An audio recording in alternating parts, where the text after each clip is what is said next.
Yeah, I know. I'm completely not ready, so let's do this thing.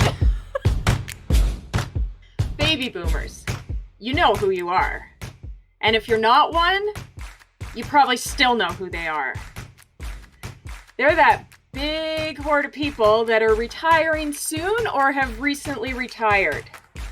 So before you push pause or think that this podcast isn't for you, just hang on. Those of you in that demographic might find this really useful. Those of you who aren't in that demographic, you're still going to need to know this. And it's really important to understand how our topic today is going to impact you both now and in the future. The Canada Pension Plan, also known as CPP. This is a retirement pension that we pay for when we're working. You contribute, your employer contributes, the pension board manages the money, and then when you retire, they send it back to you in the form of a pension once a month. So there's been some headlines recently about the Canada Pension Plan. There was a report released in December of 2020. It started making headlines in June and July, and I talked to a client about it about 12 months before it came out, about when you should collect the CPP. And the big headline was, you should wait until after you're 65. So why do you care about this? Well, your decision can make the difference anywhere between tens of thousands to hundreds of thousands of dollars on either your income or your estate. I'm Sarah McCullough, and in this episode of SARA Makes Sense, we're talking about the Canada Pension Plan and how you can manage this.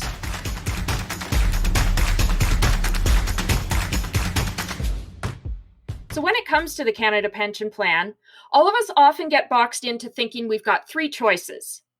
You either collect at 65, which we still think of as the normal retirement age, or you can collect it early. You can collect CPP as early as age 60. And you can wait to age 70. And that's what this report was talking about.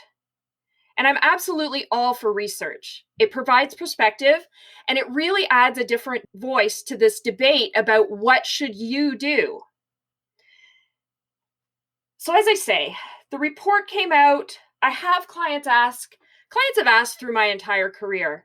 So in 18 years of advising, Canada Pension Plan does form an important piece of all of our retirement plans.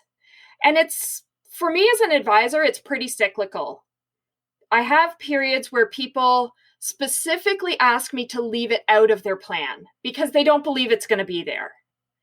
And so there's periods where about 80% of my clients will ask me specifically if it's in their projection, and then they ask me to take it out and show them what it looks like because they're worried about the pension plan running out of money. Then I have periods where nobody really asks about it. I tell them it's there, I show them the amount, but nobody really says, hey, take it out. I don't think it's going to be there when I'm ready to retire. And so then recently, as I say, there was this report, and it got a lot of headlines. Because if you delay CPP payments until age 70, you will receive approximately 150% of the monthly payment that you would have received at age 65. That's a lot of money. Just for waiting, not for working longer, working harder, working more efficiently, just for waiting. 150%. I mean, sounds good, I'm in. Except there's a few more things you should probably know about that. And there were another few headlines connected to that report that didn't land so well for me, and I just don't think that they're helpful. There were a few headlines where the lead author on the report took a few shots at financial advisors and financial planning.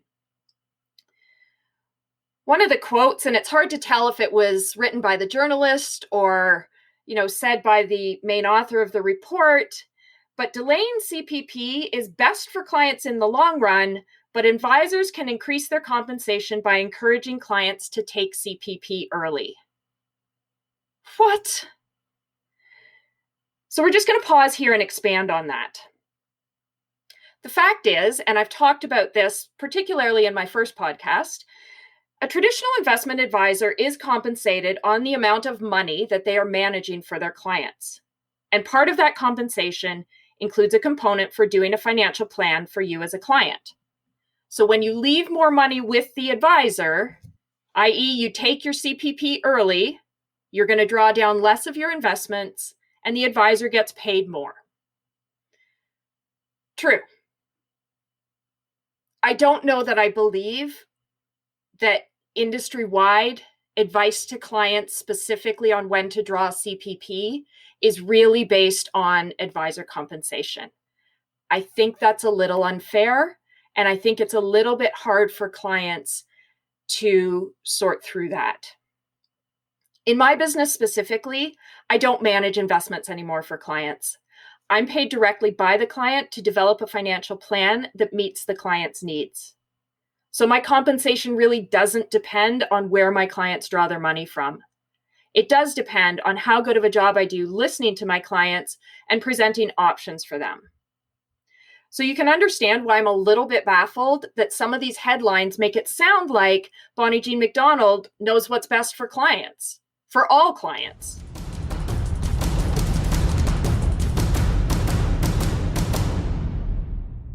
So let's peel back some of the layers of this CPP report. The report on the Canada Pension Plan examines the income increase and income stability increase that's possible when delaying CPP from age 65 to age 70. The report has a really narrow focus, as indicated by the word microsimulation, to explain the testing that they did for this. So, in my professional opinion, the report specifically ignores many factors, and the report is clear on that. And really, I don't think that's a bad thing. And here's why. I think this report is a great starting point for conversations between advisors and also between advisors and clients. I love the really gritty technical calculations because it gives me a way to look at how I'm planning for clients, and it gives me a good springboard for evaluating any biases of my own that may have crept into my advice. If you're my client, you don't want my biases in your plan. You want your goals in your plan. So as I said earlier, I really love research. All right. So at a high level, this report says you can receive 150% of the CPP that you would have received at 65 if you just wait until age 70. And the report also says, don't worry, we're not asking you to have a lower income in those 5 years. The report modeled the assumption that you are going to use your RSP money or your other savings in that 5-year period. So your household income is going to be the same. They've just juggled around where it's coming from to show you that the best option, in their opinion, is to delay the CPP. And again, when you think about whether collecting CPP early or delaying is good for you, I strongly suggest that you're going to have to consider all of these other factors because none of us make decisions in a vacuum. When it comes to your life and your goals, when we change one thing, the other things are going to shift around. So 3 of the main conclusions from this report were delaying CPP is good because it eliminates or lowers the possibility of running out of money or outliving your money. And I agree. One of the most fantastic things about CPP is you can't outlive it. It's a government pension that pays you for life. The other thing that's great about the CPP, and again, the report looked at this in a very narrow way, is that you, as the recipient, don't have any investment choice risk or market fluctuation risk. Remember, when we're talking about RSPs or TFSA investments or other non-registered investment accounts, you have to choose your investments. You have to live with the market ups and downs.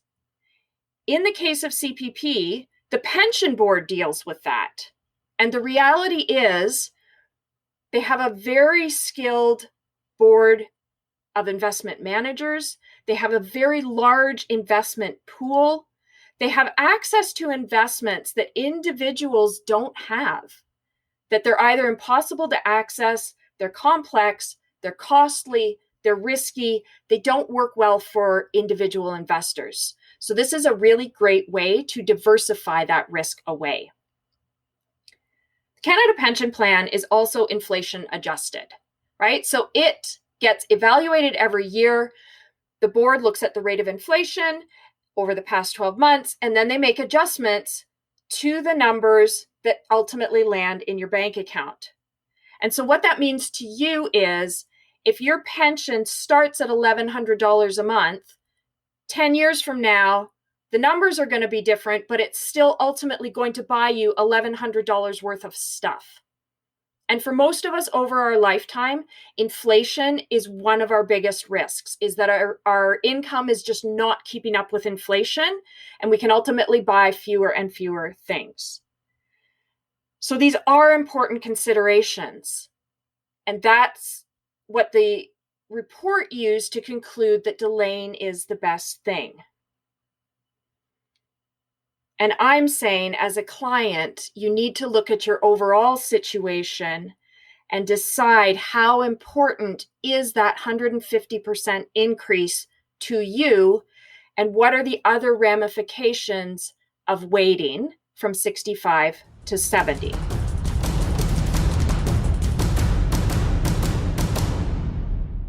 And so at this point, I'm just going to give you a really relatable, tangible, practical example of how we might prioritize things. And I'm going to talk for a few minutes about grocery shopping and sales.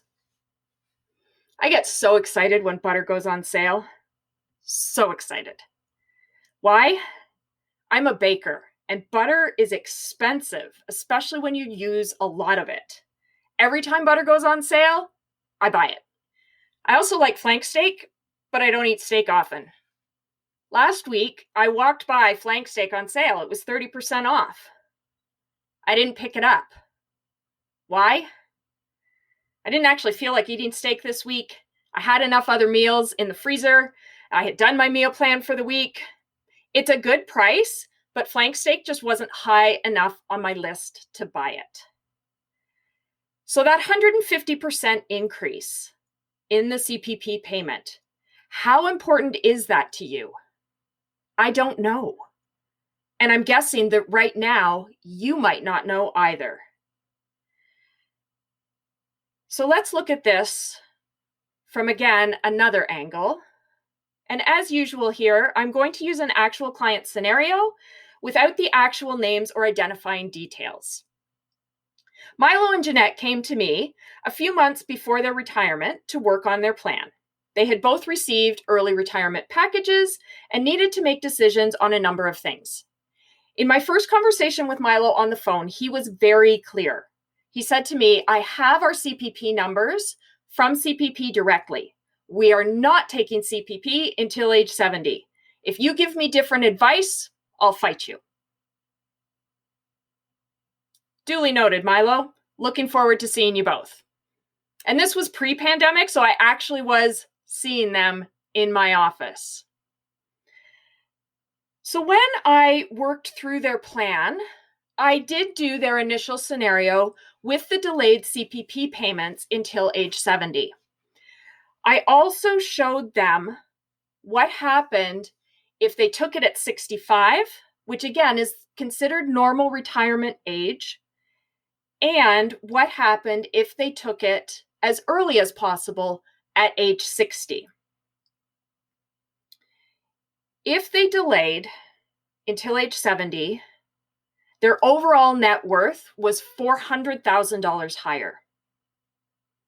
So when you first hear those two numbers, remember Milo, before talking to me, had already understood that there was a 150% increase in their monthly payments by delaying. I told them that means you have an estate that is $400,000 bigger. That's a lot of money. And remember, I wasn't showing them a plan that included spending less between ages 65 and 70. Their retirement income available stayed the same. They were just using different assets, and they still ended up potentially with $400,000 more in the end. Easy decision, right? Like the report says, or kind of implies, you might be a fool not to delay if you've got other assets to carry you through from age 65 to 70. So what else was important for you to know about these two? Well, they were both just on the edge of 60 when we had this conversation. And the report didn't look at the impact of taking CPP early because you retired early. It didn't look at the benefits or the drawbacks. And across the board, almost everybody agrees that this conversation about taking CPP or not when you retire between age 60 and 65 is complex. So now we're talking about reductions, other assets for a longer period of time. So by retiring early between age 60 and 65 and not drawing CPP, in those years, those get added to your CPP account, but at zero income. Because remember, your CPP payments are based on your personal earnings history. And so years of zero earnings or low earnings actually lower your payments in retirement. So the fact that these two were on the edge of turning 60 at the time of this conversation matters. It mattered to Milo and Jeanette about what they decided for those 5 years.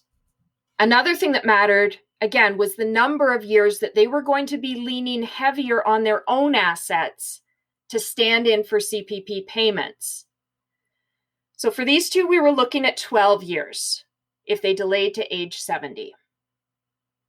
And what their projection showed was if they delayed and went 12 years without CPP using their own assets, the drawdown on their own assets was $216,000 over that time. If they took CPP at age 60, even with the reduction in payments, the drawdown on their own assets was $74,000. And what ended up happening was when I calculated the value of those CPP payments, they were lower. It almost matched the drawdown on their own assets. The problem is when they were drawing down their own assets, it created a risk zone for them as a couple. So their own assets are now lower, which increases the impact of a turbulent investment market. And we talked earlier about CPP pushes that off, but now they've got less assets. If we have a turbulent market at the end or near the end of that 12 years, and then one of them dies, the survivor doesn't get the deceased partner's payment. That's not how CPP works. There's a hard maximum for a CPP payment. And while there is a survivor benefit, if the survivor is already at the maximum, they don't get anything from the deceased's payments. So these two were both individually at the max. So if one of them passed away in that risk zone, the survivor now had fewer assets because they've been drawing them down. There's only one CPP payment, not two. And if they were faced with turbulent investment markets, that's not the same scenario. And all of a sudden, it's not a clear decision. And so, do you see that Milo's initial "I'm going to fight you" stance was softening? And then one of them said to me, "My health isn't so good." And the other one said, "I have a few concerns of my own about my health." So how did this story end? It didn't. What you also need to remember is that you can apply for the CPP at any time once you turn 60, any month you want. There's no need to make a declaration that you are or are not delaying. As I explained to Milo and Jeanette in that meeting, they didn't have to make a decision today.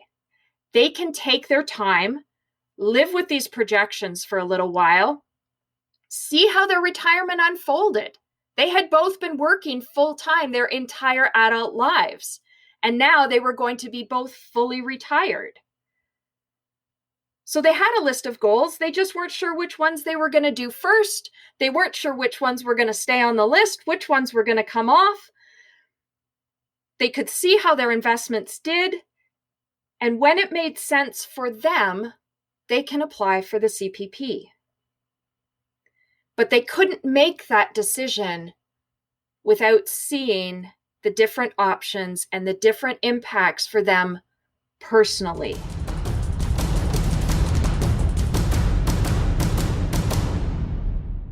Whether to collect CPP early or not hinges on many, many factors that we can't possibly cover in this single podcast. But what I want you to take away is, don't ignore this. It's a huge part of your working life. It's going to be a part of your retirement. And so it needs to support your entire strategy. It needs to support your goals. And the more we understand about it, the better off we all are. And so that's why, as narrow as this report is, as many things as it ignores, as difficult and as inflammatory as some of those headlines felt, I'm really happy it's out there.